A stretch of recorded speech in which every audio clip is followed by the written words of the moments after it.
You know that feeling, right? That Yeah. sort of quiet wish for a life where, well, your time is really yours. Hmm. We're doing a deep dive today into financial independence. And it's not just about having stacks of cash. No, not at all. It's more fundamental, I think. It's about freedom. Freedom to choose, Right. to design your life how you want. Exactly. Yeah. We looked at some really interesting stuff to get to the heart of what financial independence actually means. Right. And maybe more importantly, how you, listening right now, can actually start building that for yourself. Okay. Think of it like a blueprint, maybe, a personal blueprint for getting more control over your future.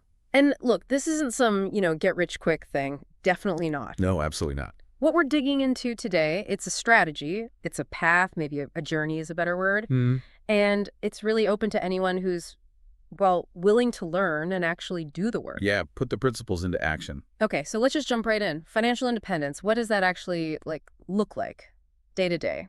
Well, at its core, its simplest form, really, it's having enough income coming in from sources other than your regular 9 to 5 job, enough to cover your living costs. Uh-huh. So imagine like your investments are paying out dividends, maybe you have rental income or revenue from a side business you built, Right. and that money covers your rent, your food, your bills, everything. So it's less about hitting some magic number like I need X million dollars to be rich, Yeah, right.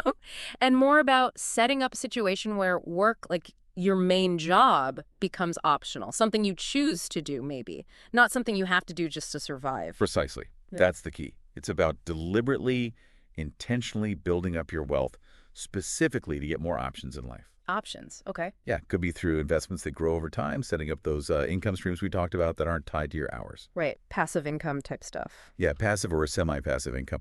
Or, like you said, building a business that can eventually run, mostly without you. The point is generating those choices. Yeah. Options. Yeah. Yeah, that really changes the perspective. It's not just the pile of money, it's the flexibility it buys you. Okay. Now, something that kept popping up in the material was this idea of delayed gratification. Ah, yes. Crucial. It sounds a bit like, don't eat the marshmallow. But how does that fit into building financial freedom? It's actually a really powerful cornerstone, surprisingly so. For financial independence, delayed gratification means choosing your long-term financial health over, well, immediate pleasures that often don't matter that much in the long run. Okay. It's about discipline, really, Mhm. choosing future security instead of that instant hit of satisfaction. Okay, can you give us an example? Like, make it concrete. Sure, think about wanting that brand new phone the second it's released, Oh, yeah. or maybe eating out several times a week when cooking at home is, perfectly fine and way cheaper. Yeah. Delayed gratification is spotting that impulse, acknowledging it, and then consciously deciding, no, I'm going to put that $100 or whatever it is towards my savings goal or paying off that credit card debt or maybe making a small investment. Gotcha. So it's that little conversation in your head saying no to the small, immediate thrill for the much bigger, longer lasting reward later on. Exactly. The reward being that financial security and the freedom that comes with it. Now, you mentioned putting funds toward wealth building activities. What were some of the main ones that the sources pointed to? Yeah, a few key things came up again and again.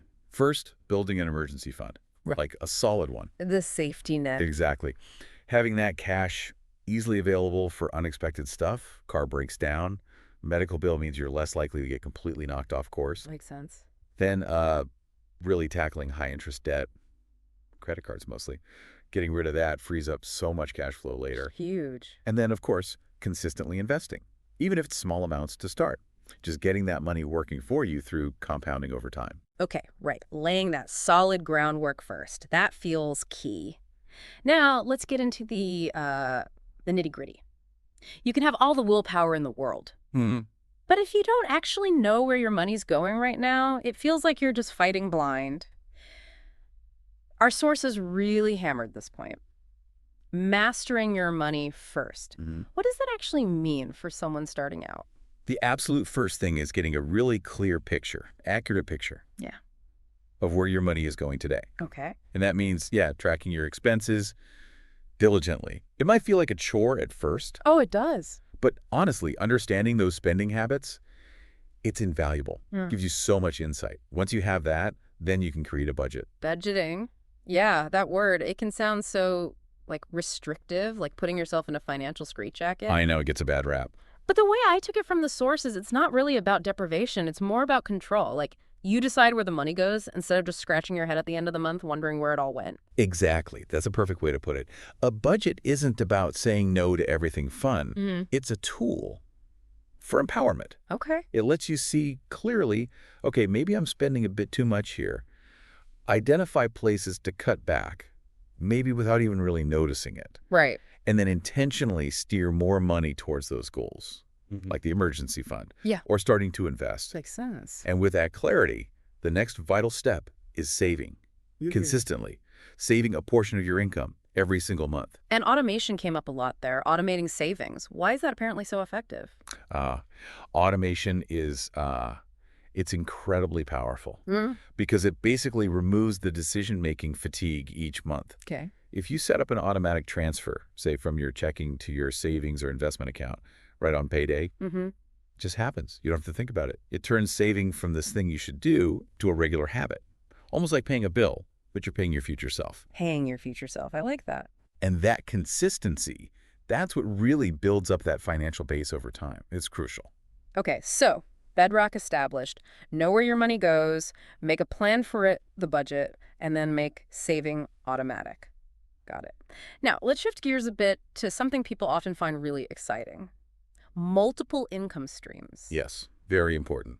Why is this considered such a key part of the journey to financial independence? Well, think of it like adding layers of safety and also turbocharging your progress. Okay. Relying only on one income source, usually a salary, well, it's risky, isn't it? Yeah, job loss, illness. Exactly. If that one stream gets disrupted, your whole financial world can get shaky. Multiple streams, that's your safety net. And frankly, it can just speed everything up significantly, get you to FI faster. Right. So we're not necessarily talking about like working 3 jobs till you drop, are we? No, definitely not. The sources mention working smarter, not harder. And this idea of passive income kept coming up. Can you unpack that a bit? What is passive income and what were some examples? Sure. Passive income is basically money you earn from things that don't require you to constantly trade your time for dollars. Okay. Now, there's usually upfront work, sometimes a lot of it, or an initial investment of money. But once it's set up, it can generate income with relatively minimal ongoing effort compared to a traditional job. Gotcha. Examples. Yeah, lots came up. Dividends from stocks or funds you own, rent from investment properties. Right. Real estate. Selling digital things you created, like an ebook or an online course. Mhm. Affiliate marketing, where you earn commission recommending products. Even ad revenue from, say, a blog or YouTube channel you built up. Interesting. The key, though, is diversification there, too. You don't want to become overly reliant on just one extra income stream either. Spread it out. That makes a ton of sense. Like having several smaller engines pushing you forward instead of just one big one. Okay. So we're saving. Maybe we've got some extra income trickling in. The next big step feels like investing. The growth engine. But this is where I think a lot of people feel intimidated. It seems complex, maybe risky. Where does someone even begin if they're new to investing? Yeah, totally understandable. Investing is a powerful way to grow wealth long term, though. It's how you get your money actually working for you instead of you always working for it. Right. The sources consistently highlighted things like the stock market and real estate as major wealth-building vehicles over time. Okay. For beginners, the advice is pretty consistent. Start small. And maybe even more critical, start early. Start small. That's Yeah. definitely less scary. So, like, what are some actual first steps? How do you get your feet wet? Okay, practical steps. First, you need to open an investment account, a brokerage account. Lots of online platforms make this super easy these days. Mm-hmm. Once that's set up, the main idea is to build a diversified portfolio. Don't put all your eggs in one basket, basically. Right. Spread the risk. Exactly. Spread investments across different things, like stocks, maybe some bonds, different sectors. And, really important, set clear long-term goals. What are you investing for? Retirement. Buying a house someday. Knowing that why helps guide your choices. And the power of compound interest got mentioned a lot, especially with retirement accounts. Things like 401ks here in the U.S. or IRAs. These tax-advantaged accounts. Why is starting early with those so incredibly important? Oh, compounding is, it's like magic, but real. It's often called earning interest on your interest. Okay. Think of a snowball rolling downhill. Yeah. It starts small, But the longer it rolls, the more snow it picks up and the bigger and faster it gets. Right. When you start putting money into retirement accounts early, even if it's just small, consistent amounts, that money has decades to grow. The returns it earns start earning their own returns, and over 30 or 40 years. The difference between starting early and starting late is just staggering.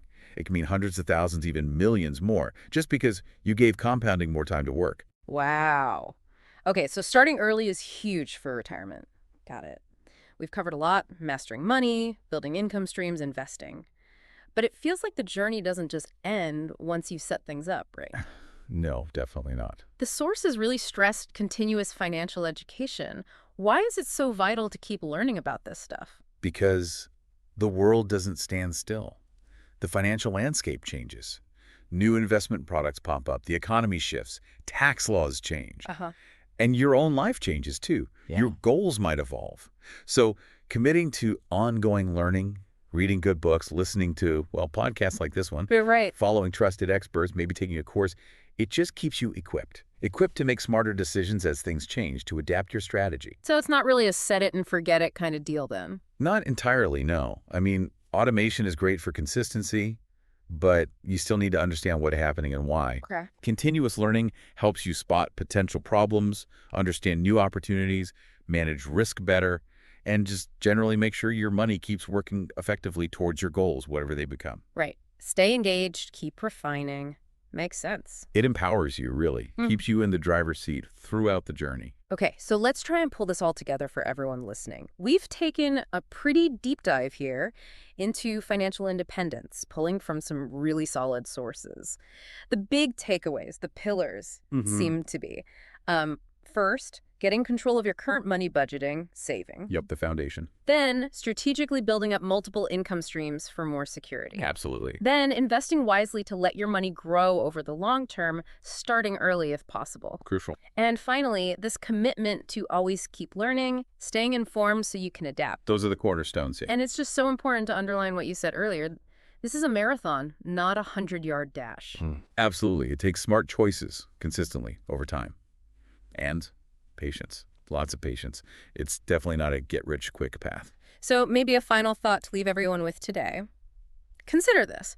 What's just one small thing, one actionable step you could take today, right now even, something, even if it feels tiny, that moves you just a little bit closer to building more financial freedom in your own life? Yeah, that's a great challenge. Maybe it really is just downloading a budgeting app or setting up that first tiny automatic transfer to savings, maybe finding one good book or podcast on finance to check out. Just start somewhere. Any progress is good progress. Exactly. Remember, every single intentional step, no matter how small it seems at first, it is a significant step on this really empowering journey. Now go out there and start building your freedom.